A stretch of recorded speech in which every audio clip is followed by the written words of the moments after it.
End of cycle. Set 2, Senior 2.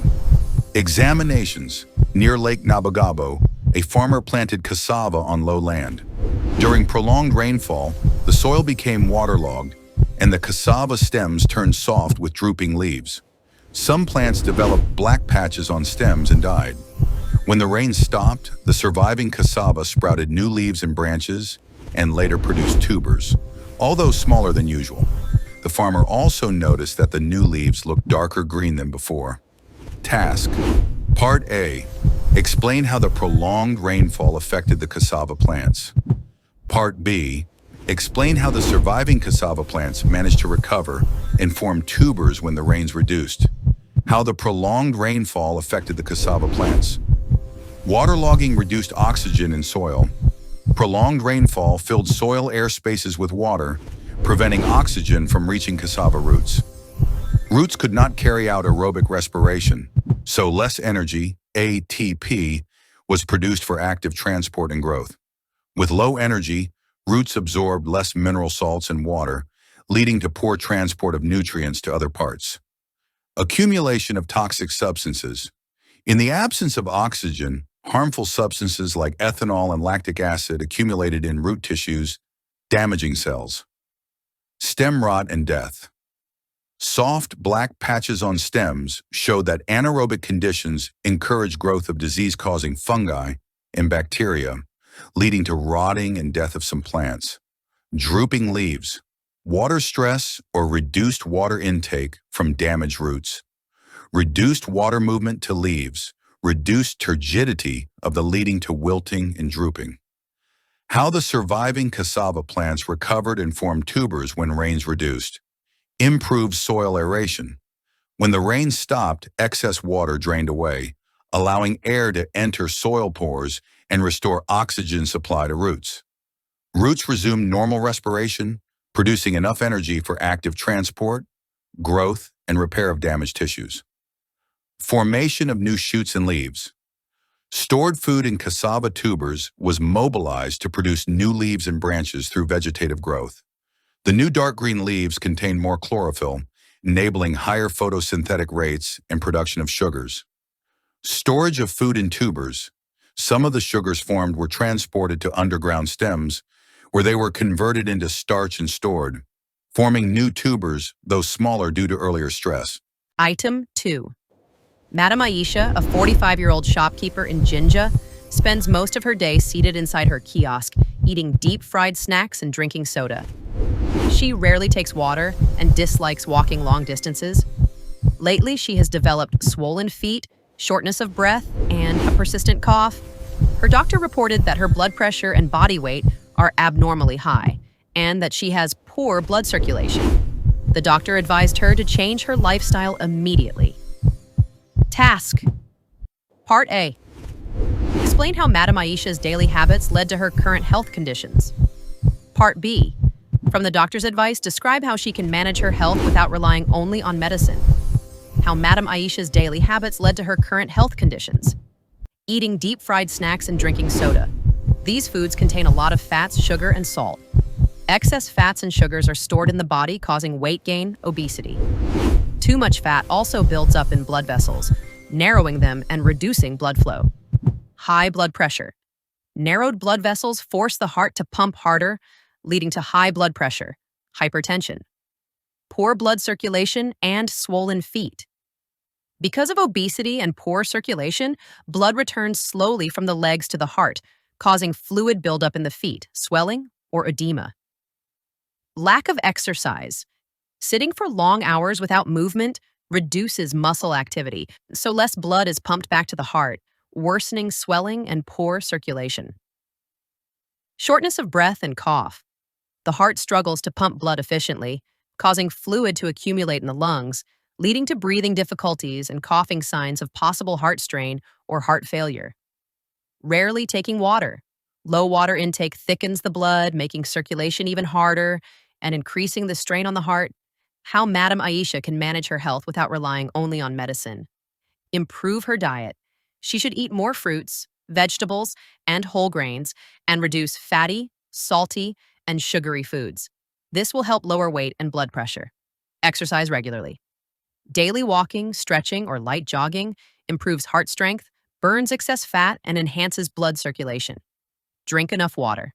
Taking adequate clean water helps in blood flow, digestion, and removal of waste products. Avoid long sitting hours. She should stand, stretch, or move around frequently to help blood flow from the legs to the heart. Maintain a healthy body weight. Eating balanced meals in correct amounts and staying active will help her reduce body weight and ease heart strain. Reduce stress and rest well. Getting enough sleep and managing stress lowers blood pressure and supports overall body recovery. Item 3. In Saurati, a farmer planted a maize garden near a bushy area full of flowering plants. The flowers attracted bees, butterflies, and other insects. When the farmer decided to clear the bushes to expand his garden, the insects disappeared. In the following season, he noticed that his maize produced very few cobs, and the pumpkin plants nearby failed to form fruits. The soil also became less productive. Task, Part A. Explain how the farmer's actions led to reduced crop yields and soil fertility. Part B. Advise the farmer on how to manage his farmland while maintaining productivity and biodiversity. How the farmer's actions led to reduced crop yields and soil fertility. Clearing bushes destroyed flowering plants. When the farmer cleared the bush, he removed many flowering plants that attracted pollinators like bees and butterflies. Without bees and other insects, cross-pollination in maize and pumpkins was reduced. This led to few fertilized flowers, hence fewer maize cobs and no pumpkin fruits. Loss of habitat for beneficial organisms. The bush provided shelter for useful animals such as decomposers and insect-eating birds. Clearing it destroyed their homes, reducing their populations. Reduced decomposition. With fewer decomposers like earthworms and termites, dead leaves and organic matter decompose slowly, leading to less humus formation. Decline in soil fertility. Less humus meant fewer nutrients were returned to the soil, causing the land to become less productive over time. Increased soil erosion. Removal of vegetation exposed the soil to wind and rain, washing away topsoil that contained most plant nutrients. How the farmer can manage his farmland while maintaining productivity and biodiversity. Keep some flowering plants. Leave flowering plants or strips of bush around the garden to attract and keep pollinators nearby. Practice crop rotation. Grow different crops in turns, such as legumes and cereals, to maintain soil nutrients and reduce pests. Use organic manure or compost. Add decomposed plant and animal waste to improve soil fertility and structure. Avoid total land clearing. Leave trees and shrubs along the boundaries to provide shade, prevent erosion, and support biodiversity.